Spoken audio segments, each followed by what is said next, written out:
Assalamualaikum warahmatullahi wabarakatuh. Halo semuanya, berjumpa lagi dengan kami kelompok 3 dengan saya Dika Saprilia dan rekan saya Jihan Kemala.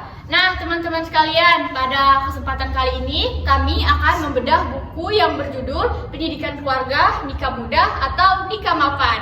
Nah, buku ini membahas tentang pernikahan dua sisi, yaitu nikah muda dan menikah mapan, serta bagaimana pendidikan keluarga mempengaruhi kehidupan di rumah tangga. Nah, hari ini kita akan membahas 3 bab pada buku ini. Pada bab pertama membahas tentang apa sih, Han? Nah, di bab pertama ini kami akan membahas tentang konsep dasar pendidikan keluarga dan pernikahan. Wah, teman-teman pasti penasaran bagaimana sih konsep dasar pendidikan keluarga dan pernikahan. Langsung saja Han, jelasin ke teman-teman sekalian.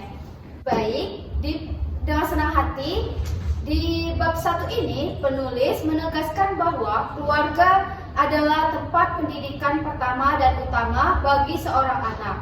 Bahkan sebelum sekolah, orang tua sudah menjadi guru bagi anaknya. Guru akhlak, guru karakter, guru komunikasi, dan guru kehidupan. Penulis juga menjelaskan bahwa pernikahan dalam Islam tidak hanya soal penyatuan atau dua insan, tetapi juga sebagai rumah untuk suami dan istri yang diposisikan sebagai mitra yang paling mendukung, bukan bersaing. Penulis mengutip pandangan utama klasik dan utama kontemporer. Menariknya, kedua sepakat bahwa yang paling penting dalam pernikahan adalah kesiapan mental, moral, dan agama, bukan sekedar usia atau harta. Jadi, berarti fondasi keluarga itu sangat berpengaruh ya, Han? Nah, betul sekali. Menurut penulis juga, keluarga yang kuat berawal dari fondasi pendidikan yang benar, dan pendidikan itu wajib dimulai sejak awal pernikahan. Nah, itulah teman-teman tadi mengenai bab 1, yaitu konsep dasar pendidikan keluarga dan pernikahan. Mungkin langsung aja Kak Sidik kita masuk ke bab 2. Nah, setahu aku di bab 2 itu penulis membandingkan nikah muda dan nikah mapan. Bisa diceritakan apa saja poin-poin pentingnya nggak, Dik? Oke teman-teman, jadi bab 2 ini sangat menarik karena menyentuh isu yang sering diperdebatkan. Jadi penulis menulis bahwa nikah muda dengan objektif. Kelebihan nikah muda antara lain yaitu pasangan bisa tumbuh bersama dari awal. Kemudian yang kedua, pola pikir lebih fleksibel. Yang ketiga, dari sisi biologis masih sangat prima. Kemudian yang selanjutnya bisa menjadi benteng agar tidak dari hubungan tanpa komitmen. Nah, tapi penulis juga menyorot kekurangannya nih teman-teman, seperti belum mempunyai emosi yang matang. Kemudian penghasilan juga sering belum stabil.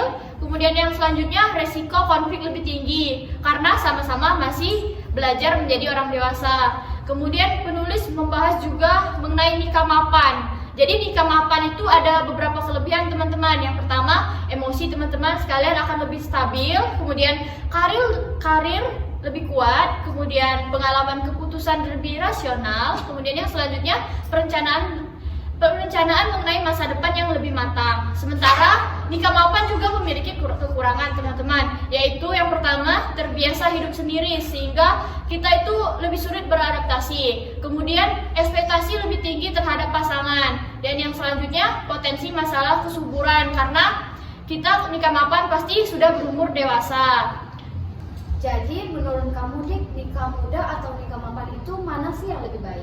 Nah, untuk kedua hal itu tidak ada yang lebih baik secara mutlak, Han, karena yang menentukan pernikahan adalah kesiapan mental, kemudian agama, kemudian komunikasi dan tanggung jawab, bukan dari usia. Nah, selanjutnya setahu aku sih, Han, di bab 3 pada buku ini ada dituliskan mengenai pengalaman penulis menikah muda. Boleh langsung diceritakan nggak sih, Han, apa pengalaman dari penulis yang menikah muda? Boleh banget, Dik. Nah, di bab 3 ini kita akan membahas tentang pengalaman penulis menikah muda. Nah, di bab ini juga bercerita bahwa yang menikah muda dan mengalami banyak tantangan. Nah, di dalam nikah muda ini banyak tantangan yang dapat kita ceritakan. Yang pertama, ekonomi yang terbatas di awal pernikahan. Yang kedua, adaptasi karakter dengan pasangan. Yang ketiga, harus membagi fokus antara kuliah, pekerjaan, dan rumah tangga. Yang keempat, konflik kecil yang sering muncul karena kedewasaan emosi masih berkembang. Nah, namun ada hal yang menarik lagi dalam di bab 3 ini. Bagaimana penulis menyesuaikan tantangan tersebut. Nah, penulis mengatakan bahwa komunikasi yang jujur, ketersediaan menurunkan ego, dukungan pasangan, dan kembali pada nilai-nilai agama. Nah, semua itu juga menjadi faktor penting yang membuat pernikahannya bertahan. Jadi Han, apakah penulis buku ini merasa menyesal setelah menikah muda? Tidak, tapi penulis menyebutkan bahwa jika bisa memutar waktu, ia akan tetap memilih nikah muda dengan catatan lebih mempersiapkan mental dan komunikasi sejak awal. Jadi, di bab ini, penulis menunjukkan bahwa menikah muda bukankah masalah jika dibarengi dengan kesiapan dan pemahaman. Oke, baik. Sangat luar biasa bukan penjelasan dari kelompok 3 mengenai pendidikan keluarga, nikah muda atau nikah mapan.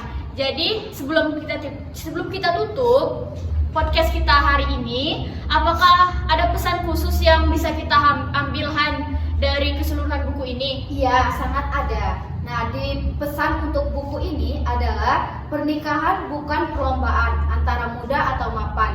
Yang penting adalah kesiapan membangun keluarga dan mendidik generasi. Usia hanyalah angka, tapi kematangan, tanggung jawab, dan komitmen adalah fondasi yang sesungguhnya. Baik, terima kasih ya Jihan atas penjelasannya. Semoga penjelasan dari kami tadi dan bedah buku kami hari ini memberikan bermanfaat bagi teman-teman dan penonton sekalian. Sampai jumpa di video selanjutnya ya teman-teman. Wassalamualaikum warahmatullahi wabarakatuh. Dadah. One is the loneliest number that you'll ever do.